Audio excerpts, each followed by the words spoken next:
స్వాగతం. వేదిక నిర్వహించినటువంటి పెద్దలందరికీ కూడా నమస్కారం.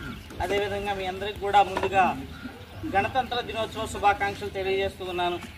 మరి గణతంత్ర దినోత్సవం అంటే ప్రజల చేత ప్రజల కొరకు ప్రజలే ఎన్నుకోబడిన ప్రతినిధులు పరిపాలించేటువంటి దేశం. ప్రజాస్వామ్యంలో భారతదేశం ఒకటి. ప్రధానమంత్రిని కానీ ముఖ్యమంత్రిని కానీ గవర్నర్ని కానీ ఎన్నుకునే అధికారం ప్రజలకి డాక్టర్ బాబాసాహెబ్ అంబేద్కర్ గారు ఓటు హక్కు ద్వారా కల్పించడం జరిగింది. మరి 1947వ సంవత్సరం మనకి ఆగస్టు 15న స్వాతంత్రం వచ్చినప్పటికీ కూడా కొన్ని అనివార్య కారణాల వల్ల మనకి రాజ్యాంగం లేకపోవడం వల్ల మనం పరిపాలించే విధానాన్ని 1935వ సంవత్సరం బ్రిటిష్ కాలం నాటి చేసినటువంటి రాజ్యాధికారంలో ఆ రోజు పొందుపరిచిన రాజ్యాంగం ప్రకారం కొన్ని మార్పులు చేర్పులు చేసి బ్రిటిష్ రాజ్యాంగాన్ని అమలు చేయడం జరుగుతుంది.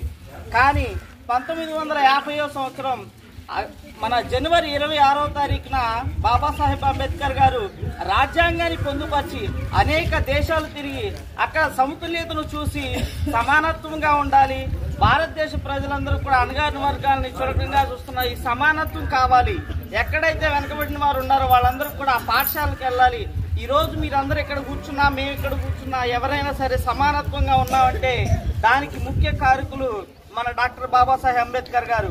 ఈరోజు అంబేద్కర్ గారు రాసినటువంటి రాజ్యాంగం అమలు పొందినటువంటి రోజు. కానీ మనందరికి కూడా ఆగస్టు 15 అంటేనే చాలా గొప్పగా చేస్తూ ఉంటాం. ఎందుకంటే బాబాసాహెబ్ అంబేద్కర్ గారు రాసిన రాజ్యాంగమే లేకపోతే ఈరోజు ఈ స్కూల్లో మనము లేము, ఇక్కడ చెప్పే టీచర్స్ లేరు. కాబట్టి అందరూ కూడా ఆగస్టు 15 కంటే కూడా గొప్పగా జరిగే కార్యక్రమం ఏదైనా ఉందంటే జనవరి 26 గణతంత్ర దినోత్సవం.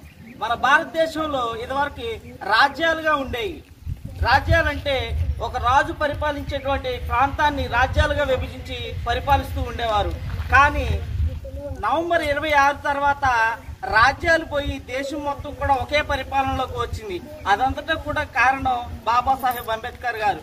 రాజ్యాంగాన్ని రాయటానికి ఎంతో మంది కమిటీ సభ్యులు ఉన్నప్పటికీ కూడా వారు కొన్ని అనివార్య కారణాల వల్ల వాళ్ళు రాయలేకపోయినప్పటికీ కూడా ఆ భారం అంతా కూడా అంబేద్కర్ గారి మీద పడటం జరిగింది. అంబేద్కర్ గారు కుమారులు కోల్పోయినా కానీ ఆత్మస్థైర్యంతో అంబేద్కర్ రాసినటువంటి రాజ్యాంగాన్ని ఈ రోజు మనమందరం అనుభవిస్తూ ఉన్నాం. కాబట్టి మనమందరం కూడా ఆ అంబేద్కర్ గారు రాసిన రాజ్యాంగాన్ని విలువనిచ్చి ఈ రోజు పరిపాలన సాగుతుంది. కాబట్టి మీరందరూ కూడా ఎక్కడైనా సరే ఆగస్టు 15 రోజున మనం నాయకులందరూ ఫోటోలు పెడతాం, కానీ గణతంత్ర దినోత్సవం రోజు మాత్రం ఖచ్చితంగా అంబేద్కర్ గారి చిత్రపటానికి మనం నివాళులు అర్పించాల్సినటువంటి అవసరం ఎంతైనా ఉందని తెలియజేస్తూ సెలవు తీసుకుంటాను.